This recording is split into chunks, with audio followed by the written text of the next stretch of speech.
मैं संजय ठाकुर युग धर्म प्रज्ञा बुलेटिन से आज मैं उपस्थित हूँ बैरागी द्वीप शांति कुंज हरिद्वार में, जहाँ शांति कुंज हरिद्वार के तत्वाधान में शताब्दी वर्ष मनाया जा रहा है। अखंड दीपक के 100 वर्ष पूरे हो गए हैं और माता भगवती देवी शर्मा जी का जन्म शताब्दी भी मनाया जा रहा है।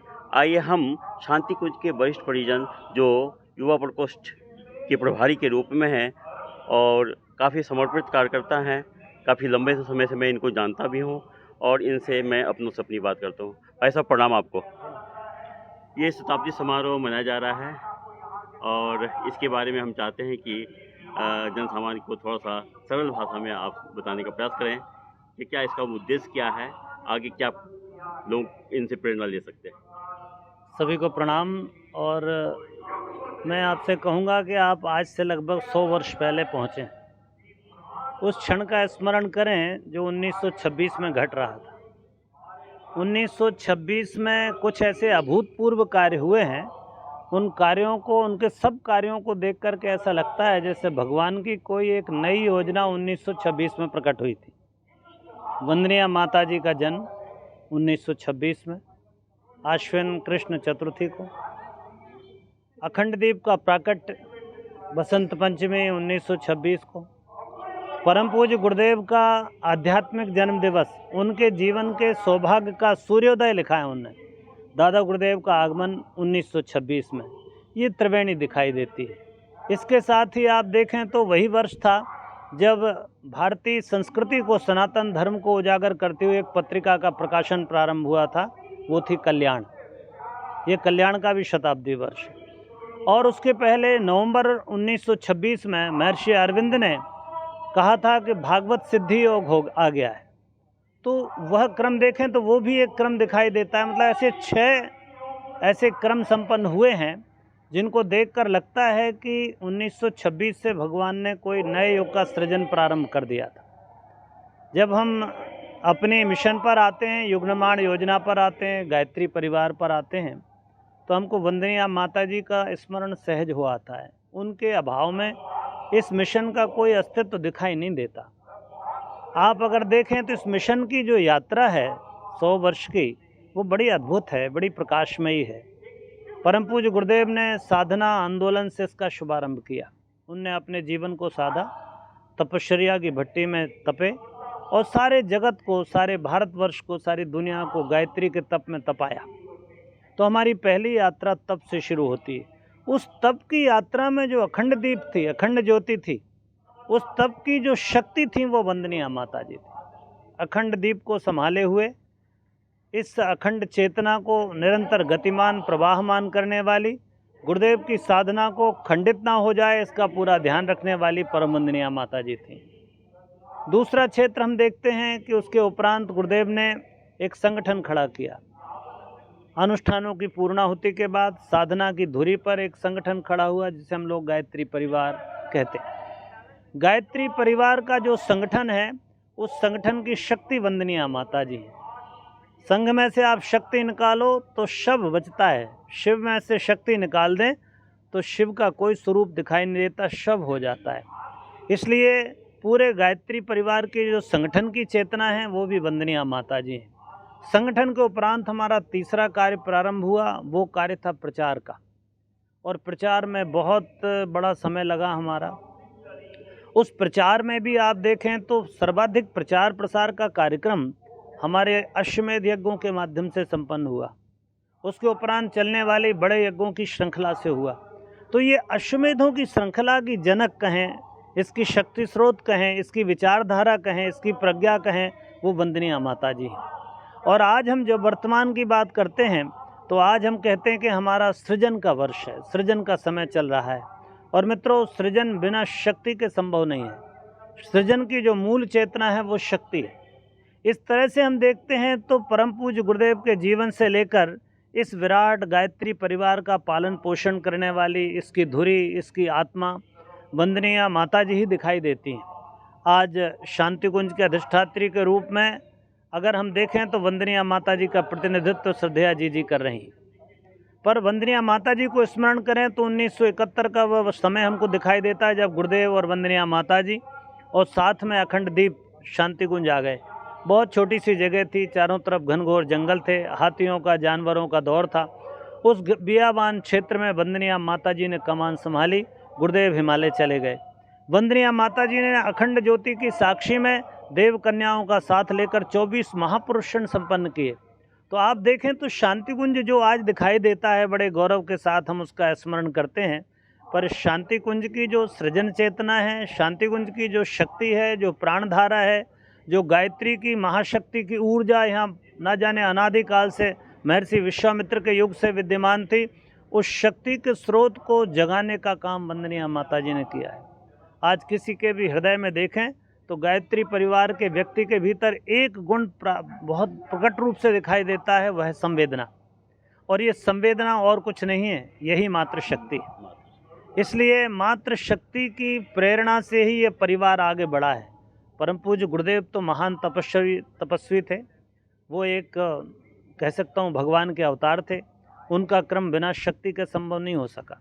आप देखें, जब कभी भी कोई अवतार आता है तो अपनी शक्ति को साथ लेके आता है। कृष्ण आए थे तो शक्ति को लेके आए, राम आए तो शक्ति को लेकर के आए। बिना शक्ति के सृजन संभव नहीं है। ध्वंस हो सकता है, आप दुष्टों का नाश कर सकते हैं, पर अगर आप सज्जनों की रक्षा करनी है और धर्म की स्थापना करनी है तो आपको शक्ति को साथ लेके ही आना पड़ेगा।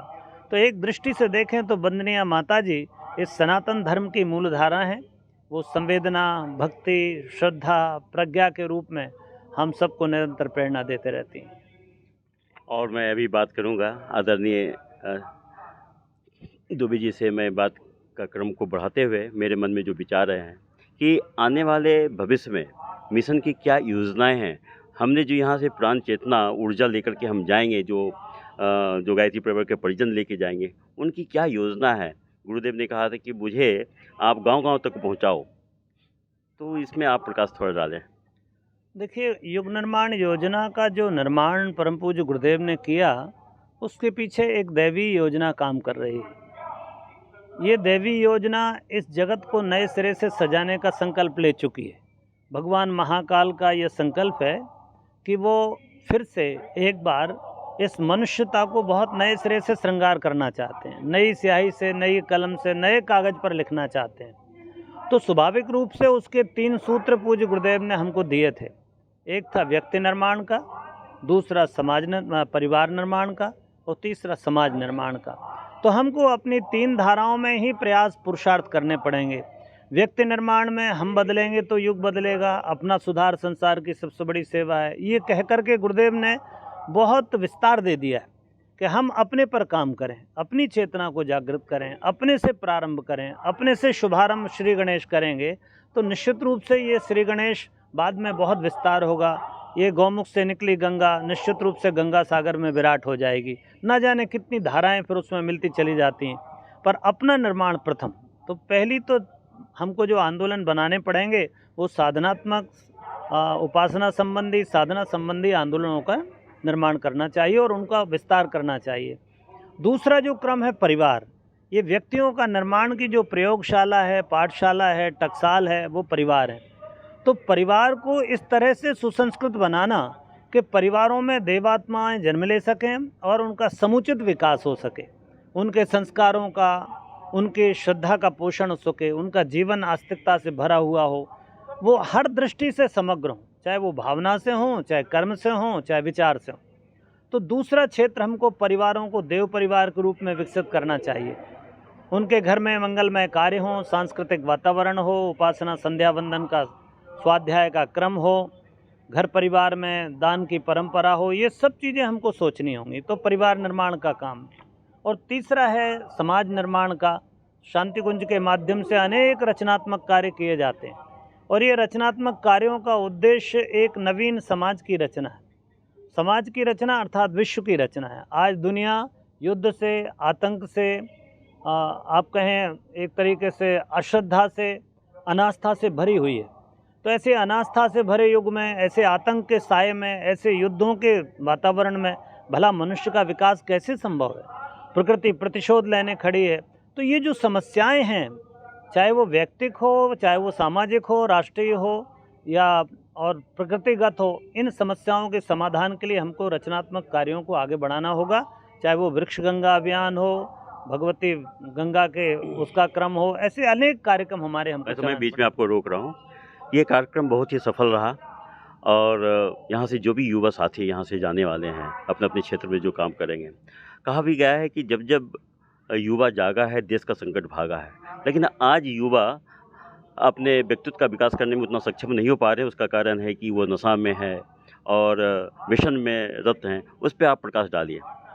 देखो भाई, ये बात तो बिल्कुल तय है, जिस ओर जवानी जाती है उस ओर जमाना जाता है। पर ये जवानी की दिशा और दशा ठीक करना कौन करेगा? आप किसी राजनीति की तरफ देखते हैं तो राजनेता तो अपने स्वार्थ के लिए युवाओं का उपयोग करता है कि उनकी पीठ पर पैर रख के वो नए पद की ओर चला जाए। आप किसी धर्म क्षेत्र में बात करते हैं तो आप पाते हैं कि वो सिर्फ कंठी पहनाने और दक्षिणा वसूल करने में लगे हुए हैं और पाखंड फैलाने में लगे हुए हैं।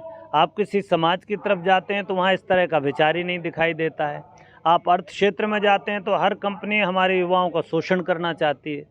तो स्वाभाविक रूप से सब तरफ युवाओं को बर्बाद करने की योजना तो है, भले ही वो युवाओं के कल्याण के नाम से चल रही हो, परंतु एक गायत्री परिवार है जो युवाओं के लिए युवाओं के द्वारा चलाई जा रही है।